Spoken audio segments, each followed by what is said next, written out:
Je les ai appelés tous les deux l'après-midi même. J'ai pris des notes sur tout. Nom complet, poste, heures exactes, phrases mot pour mot. La précision avec laquelle j'examine les bilans à mon travail s'appliquait pour la première fois à ma propre vie. J'ai emmené ma grand-mère chez le médecin. Hypothermie légère, déshydratation modérée, une infection urinaire non traitée depuis des semaines. Le médecin m'a regardé par-dessus ses lunettes et a demandé qui était son soignant principal. J'ai répondu « Depuis hier, c'est moi ». Il l'a noté dans le dossier. Pendant ce temps, ma mère a appelé 18 fois en 2 jours. Mon père, 9 fois. Ma tante, 4 fois. Je n'ai répondu à aucun appel, pas par colère, mais parce que l'inspecteur Tessier m'avait littéralement dit « À partir de maintenant, vous ne leur parlez plus. C'est nous qui le faisons. » C'est ainsi que le silence cesse d'être de la distance pour devenir une stratégie. Le vendredi soir, ils ont tous les deux surgi à ma porte. Ma mère dans son manteau camel, mon père derrière elle, les clés de la voiture encore à la main, comme s'ils s'étaient préparé une sortie de secours avant même d'entrer. J'ai ouvert la porte parce que ma grand-mère dormait et parce que cela n'avait plus d'importance. Ils se tenaient dans l'entrée, elle devant, lui se raclant la gorge un demi-pas derrière. Tous deux fixèrent le parquet comme s'ils le voyaient pour la première fois, alors qu'ils étaient venus dans cet appartement pour 9 anniversaires différents. Ma mère a parlé la première. Elle a dit que c'était un malentendu. Elle a dit que la maison de retraite avait promis un lit. Elle a dit qu'en tant que famille, nous pouvions arranger ça. Qu'on ne devrait pas faire quelque chose qu'on regretterait tous. Qu'elle était aussi ma mère, Clémence. Mon père hochait la tête toutes les 5 secondes, comme quelqu'un qui ponctue une phrase que quelqu'un d'autre écrit. Je les ai laissés parler jusqu'à ce qu'ils soient à court de vocabulaire. Quand le silence est tombé, j'ai dit « Le dossier a déjà été transmis. Il a un numéro fédéral. La décision ne m'appartient plus. » Mon père s'est assis sur le sol de l'entrée. Il s'est littéralement assis, le dos contre le mur, et a mis sa main sur son visage. Le son qu'il a émis ne ressemblait pas à ces fois où je l'avais vu feindre le dégoût lors de scènes familiales. Ma mère ne s'est pas assise. Elle est restée là à regarder ses mains, comme si elle cherchait quelque chose entre ses doigts, et a fini par dire très doucement « J'aurais dû te le dire. Je savais, je suis désolée. » Je l'ai cru, ça n'a rien changé. Les 2 choses sont vraies en même temps. Je leur ai demandé de partir. Ils sont partis sans discuter. J'ai fermé la porte. Je ne l'ai pas claquée. Claquer une porte n'apporte aucune satisfaction. Je me suis assise par terre, là où il s'était assis 1 minute plus tôt, et cette fois, je n'ai pas pleuré. Le silence de l'appartement était différent. C'était un silence qui m'appartenait.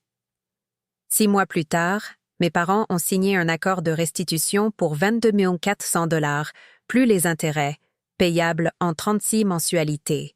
Mon père a été condamné à 3 ans de mise à l'épreuve. Ma mère a des travaux d'intérêt général et a un cours obligatoire sur les soins aux personnes âgées, ce qui, si vous y réfléchissez 2 secondes, contient une ironie qui se passe de commentaires. Ma grand-mère vit avec moi.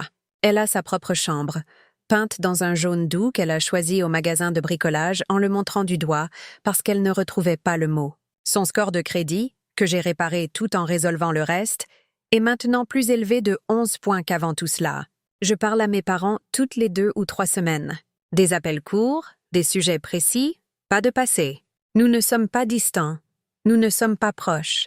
Nous sommes, pour la première fois, honnêtes sur les limites réelles de ce que nous sommes capables de nous donner. C'est moins que ce que j'aurais voulu à 20 ans, mais c'est plus durable que tout ce que nous avions avant.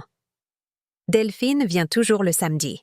Elle se dispute toujours avec le livreur de nourriture thaïlandaise pour savoir si le pourboire de 20% s'applique au sous-total ou au total TTC. Elle ne change jamais d'avis. Elle ne gagne jamais l'argument. Elle n'arrête jamais de le porter. Ce matin, samedi, 9h11. Je suis assise à la table de la cuisine avec une tasse de café qui n'est plus chaude. La lumière entre par la fenêtre d'une manière particulière, de biais, jaune. Ma grand-mère arrose une plante sur le balcon. Elle chantonne quelque chose que je ne reconnais pas. Delphine m'a demandé la semaine dernière, en pliant des serviettes dans ma cuisine, si j'étais toujours en colère contre eux. J'y ai réfléchi plus longtemps qu'elle ne s'y attendait. Je lui ai dit « Je ne suis pas en colère. Je suis libre. Il y a une différence, et cette différence est capitale. La colère vous force à regarder la chose qui vous a blessé. Vous y restez attaché par la corde du ressentiment. La liberté, ce n'est pas l'absence de ce qui s'est passé. Ce qui s'est passé n'est pas effacé. La liberté, C'est quand ce qui s'est passé cesse d'être le fait principal de votre vie. Ça cesse d'être la première phrase avec laquelle vous vous présentez. Ça cesse d'être la lentille à travers laquelle vous lisez chaque nouvelle rencontre. Si vous avez déjà été celle qui se débrouille toujours, celle qui est capable, celle qui n'a pas besoin, celle qui trouve des solutions. La fille forte, la petite fille responsable, la femme que tout le monde appelle quand quelque chose casse et que personne n'appelle quand c'est elle qui se brise. Écoutez-moi. Premièrement, l'abandon d'un adulte dépendant est un crime, pas un désaccord familial. Et vous avez le droit d'appeler la police, pas votre tante. Deuxièmement, vérifiez les comptes des personnes âgées que vous aimez, même si vous vous sentez déloyal. Parce que la vraie déloyauté a toujours eu lieu bien avant, dans la pièce où personne ne regardait. Troisièmement, des excuses peuvent être sincères et ne pas suffire pour autant. Et vous avez le droit d'y croire tout en tournant la page en même temps. Et maintenant, les questions. Avez-vous déjà dit oui quand tout en vous criait non? Juste parce que vous étiez celle qui dit toujours oui? Avez-vous confondu le fait d'être nécessaire avec le fait d'être aimé? Regardez vos mains, là, maintenant, alors que vous m'écoutez. Ces mains ont déjà porté assez de choses. Il n'est pas trop tard pour décider de ce qu'elles vont porter à partir de demain. Il n'est pas trop tard pour prendre une décision différente. Ma grand-mère, depuis le balcon, vient de m'appeler par mon nom. Je vais y aller. Le café est déjà froid. Ma mère a dit ça sur le même ton que si elle avait demandé plus de glaçons pour son verre. Elle a dit « On l'a laissé sur le perron avec une couverture, on s'en occupera demain. » Et elle a continué à couper sa tomate, comme si elle parlait de la pluie et du beau temps. J'avais le téléphone coincé entre l'épaule et l'oreille, une main encore dans le tiroir à couvert et l'autre tenant une fourchette que je n'avais pas encore eu le temps de poser. Je ne me souviens pas avoir respiré pendant plusieurs secondes. Je me rappelle par contre que j'avais toujours la fourchette à la main quand je lui ai demandé de qui elle parlait, même si je connaissais déjà la réponse. Elle parlait de ma grand-mère. Elle parlait d'Evelyne, 78 ans, 1,50 m, opérée du poumon gauche en 2019. La femme qui m'a appris à cuire un œuf au plat sans percer le jaune. La femme que mes parents venaient d'abandonner sur un perron en plein mois de janvier à Denver, avec une couverture en laine et un sac contenant 3 changes. Parce que, je cite, « La maison de retraite n'avait pas encore de lit disponible et on ne pouvait pas la garder à la maison une nuit de plus. » Je m'appelle Clémence. J'ai 34 ans et je travaille comme auditrice judiciaire dans un cabinet du centre-ville de Denver, dans un immeuble de verre où le café a un goût de carton. Tous mes collègues pensent que mon talent réside dans l'analyse des chiffres. En réalité, mon talent, c'est de remarquer quand quelque chose ne colle pas, avant même de pouvoir expliquer pourquoi. Il était mardi, 19h43. Ma cuisine sentait l'oignon qui rissole parce que j'avais commencé une soupe que je n'ai jamais finie.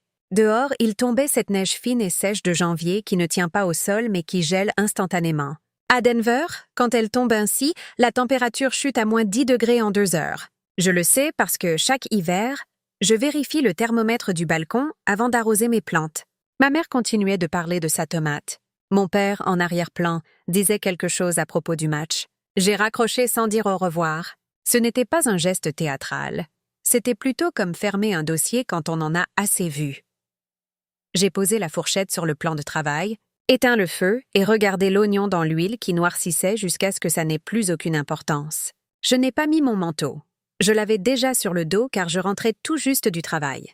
J'ai pris les clés dans le bol en céramique, là où ma grand-mère me disait jadis que les clés dorment mieux dans la céramique que dans le métal. J'ai descendu les 3 étages à pied au lieu d'attendre l'ascenseur.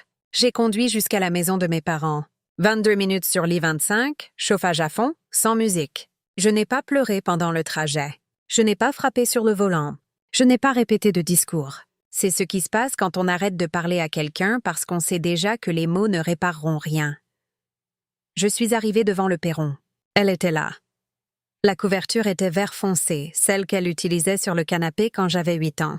Ses mains étaient serrées entre ses genoux et ses lèvres étaient violettes. Elle me regardait comme si elle attendait un bus dont elle savait qu'il ne passerait pas. J'ai dit « Mamie, on y va ?» Je n'ai rien dit d'autre. Elle a incliné la tête, comme si elle m'avait attendu tout ce temps. Je l'ai aidée à monter dans la voiture. Ma mère a ouvert la porte de la maison au moment où nous démarrions. Elle a crié mon nom une fois. J'ai répondu « Trop tard ». Dans mon appartement, je l'ai installée dans le grand fauteuil. J'ai ajouté 2 couvertures par-dessus. J'ai fait chauffer de l'eau avec du miel et du citron. car c'était la seule chose dont je me souvenais qu'elle me préparait quand j'avais de la fièvre. Elle s'est endormie en moins de 20 minutes, ses chaussures encore aux pieds. Je les lui ai retirées. Ses pieds étaient glacés. Un froid qui ne venait pas de l'extérieur, mais de l'intérieur. Un froid qui s'était accumulé sous sa peau pendant des heures. J'ai éteint la lumière du salon et je suis allée dans la cuisine sans en allumer d'autres. Je me suis assise par terre, sur le linoléum, le dos contre la porte du four, et j'ai pleuré pendant 14 minutes. Je le sais parce que l'horloge du micro-ondes affichait 21h02 quand je me suis assise et 21h16 quand je me suis relevée. Je n'ai pas fait un bruit. Ma grand-mère dormait dans la pièce d'à côté, et elle ne méritait pas qu'on lui inflige un bruit de plus après 78 ans. En me levant, je me suis lavé le visage à l'eau froide, j'ai lancé la cafetière, sorti mon ordinateur et ouvert un document vierge. Mes mains avaient besoin d'une tâche pendant que ma tête décidait quel genre de personne j'allais devenir à partir de cette nuit-là. J'ai commencé par ce que je savais faire, les chiffres. J'ai ouvert le portail de la banque où ma grand-mère avait son compte depuis 1984, celui que je l'avais aidé à configurer en ligne 2 ans plus tôt. Le mot de passe était le nom de son chien décédé suivi de son année d'immigration. Je me suis connectée. Il restait 142 $ sur le compte. 3 mois plus tôt, il y en avait 18 000. J'ai cherché les virements. Il y en avait 7, tous vers un compte joint au nom de mes parents. Le premier datait de mars, le dernier de la semaine précédente. J'ai ouvert un nouveau tableur. Colonne A, date. Colonne B, montante. Colonne C, motif déclaré. Colonne D, bénéficiaire réel. J'ai appelé Delphine à 22h41. Delphine est avocate spécialisée en droit de la famille. C'était ma colocataire à l'université. Elle a l'habitude de se disputer avec les serveurs pour savoir si les 15% de pourboire se calculent avant ou après taxe. J'ai dit « J'ai besoin de ton aide et je n'ai pas besoin que tu me demandes comment je vais. » Elle a répondu « Donne-moi 20 minutes. » Elle est arrivée avec un bloc-notes jaune, 2 stylos et une boîte de biscuits au gingembre que personne n'avait demandé. Elle s'est assise à ma table de cuisine, a ouvert son bloc et a dit « Raconte-moi tout depuis le début, sans adjectif. » Elle ne m'a pas interrompue une seule fois. Elle n'a pas touché mon bras. Elle n'a pas dit « C'est affreux » ou « Je ne peux pas le croire ». Elle a écrit. Elle a posé des questions précises. Y avait-il vraiment 7 virements? L'ont-ils vraiment laissé sur le perron? Y a-t-il des caméras dans cette rue? C'est ainsi que quelqu'un qui vous aime remet de l'ordre dans le chaos, sans même demander la permission. Et là, pendant que Delphine numérotait les virements à l'encre bleue, je me suis souvenu de quelque chose que j'avais oublié depuis 20 ans. J'avais 9 ans. C'était la veille de Noël. Mon petit frère venait de recevoir un vélo rouge avec des rubans argentés. J'avais demandé une boîte d'aquarelle.